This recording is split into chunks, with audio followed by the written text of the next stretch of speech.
ڈیرہ اسماعیل خان سے اسد عباس کی رپورٹ کے مطابق ڈیرہ اسماعیل خان میں بسلسلہ چہلم مظلوم کربلا حضرت امام حسین کے حوالے سے مجلس اعضاء علم ذوالجناح سے جو تعزیہ جول کے ماتمی جلوسوں کا سلسلہ جاری۔ چہلم امام حسین کے حوالے سے ضلع میں 32 چھوٹے بڑے جلوس جبکہ 60 مجالس منعقد کی جائیں گی۔ تاریخ اسلام کے شہید اعظم امام عالی مقام سید الشہداء حضرت امام حسین علیہ السلام اور ان کے رفقا کو خراج تحسین پیش کرنے کے لیے ڈیرہ اسماعیل خان میں بسلسلہ چہلم سید الشہداء امام بارگاہ حضرت امام حسین تھلہ بورہ شاہ پر 4 روزہ مجلس اعضاء کا انعقاد کیا گیا۔ مختلف امام بارگاہوں پر مجلس اعضاء سے نامور علماء کرام ذاکرین نے فضائل اہل بیت کے حوالے سے تفصیلی گفتگو کی۔ ان کا کہنا تھا کہ سیرت محمد آل محمد صلی اللہ علیہ وآلہ وسلم وہ واحد راستہ ہے جس پر عمل پیدا ہو کر دنیا اور آخرت میں کامیابی حاصل کر سکتے ہیں، جبکہ فلسفہ شہادت کے حوالے سے خطیب اہل بیت زوار حاجی وجاہت علی عمرانی اور دارین علی عمرانی نے خطاب کرتے ہوئے ان کا کہنا تھا کہ اسلام کی بقا کی خاطر حضرت امام حسین نے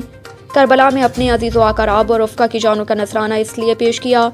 تاکہ قیامت اسلام اپنی اصلی شکل میں موجود رہے، جبکہ واقعہ کربلا 1400 سال گزرنے کے باوجود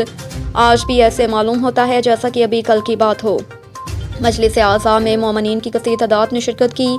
مجلس کے اختتام کے بعد نماز مغربین علم ذوالجناح تعزیہ کا ماتمی جلوس امام بارگاہ حضرت امام حسن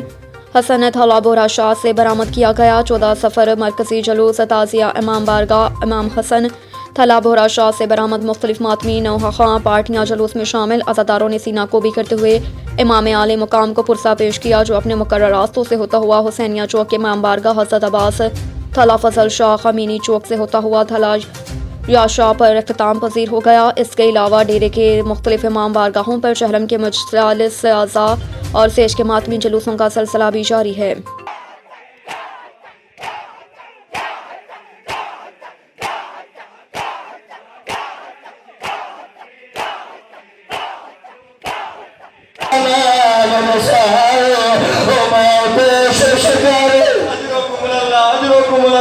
جناب سیدہ تاری مقار قبول فرماوے، ہدایت عالیہ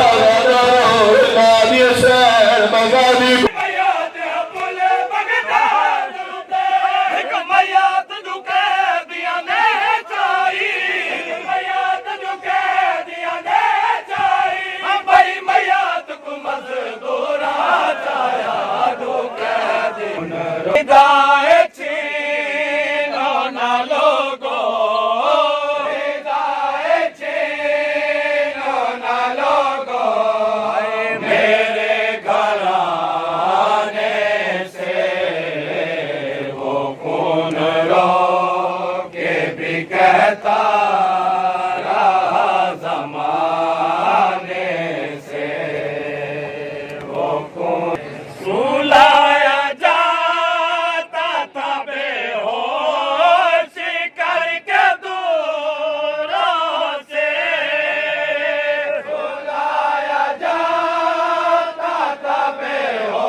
اوکاڑا سے ڈاکٹر محمد رفیق کی رپورٹ کے مطابق اوکاڑا یونیورسٹی اور اوکاڑا کینٹ کے اشتراک سے ڈویژن میں شجرکاری مہم کا آغاز۔ یونیورسٹی اوکاڑا نے اوکاڑا کینٹ اور کیڈٹ کالج اوکاڑا کے اشتراک سے ڈویژن کی سطح پر ایک وسیع شجرکاری مہم کا آغاز کیا۔ اس مہم میں تمام تحصیلوں اور اضلاع کے سرکاری اسکولوں، کالجز، جامعات میں شجرکاری کی جائے گی، جس کے انتظامات یونیورسٹی کے senior horticulture officer doctor Nadeem Ahmad اور کینٹ اسٹاف مل کر کریں گے۔ شجرکاری مہم کا آغاز